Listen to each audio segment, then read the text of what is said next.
catching third base. How much did that help you stay fresh, be ready for the whole season? Is that something you see yourself doing again this year?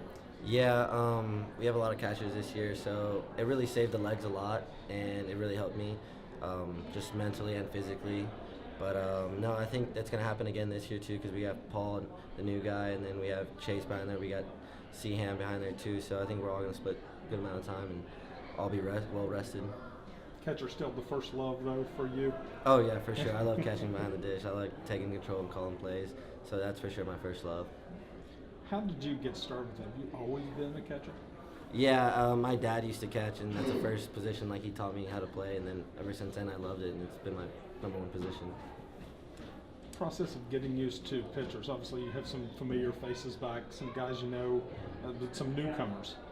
What is that process like? Is that a talking thing? Is it out on the field catching them? How do you go about that? Yeah, it's honestly just talking to them and hanging out with them, realizing what kind of pitcher they are, if you can scream at them, and then, or if you just have to talk to them and just understand where they're coming from. That's pretty much all it is just getting to know them and just hanging out on the field and off the field, and knowing what cues help them out to get back in the strike zone, or to get comfortable, or to just have a good time up there and not be nervous. Who do you scream at on this staff?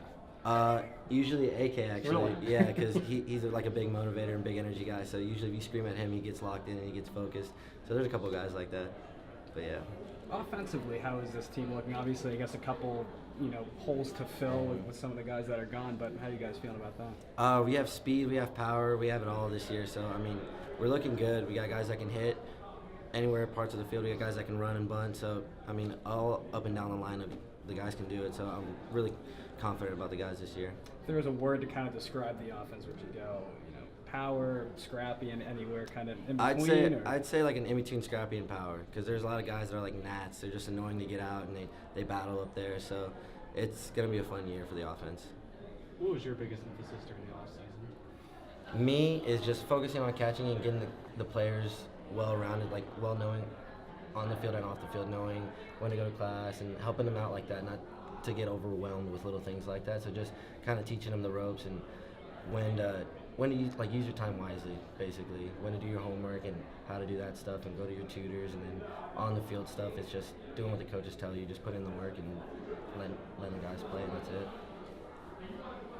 How much of a motivator is it for you personally and for the veterans that have been here that missed a couple tournaments so close, but then they know what it was like to make an NCAA tournament? Yeah, I mean, we tell them all the time about it because they ask us, especially the younger guys. So like we just let them know that literally it's just about putting in the work and then just grinding it out. And it's just, when it was so close, it's just right there and you want to taste it again. So obviously you want these younger guys to taste it as well and start tasting it more and more and keep going further and further. So it's just a big motivator knowing what we did that year and what we can do more with this team.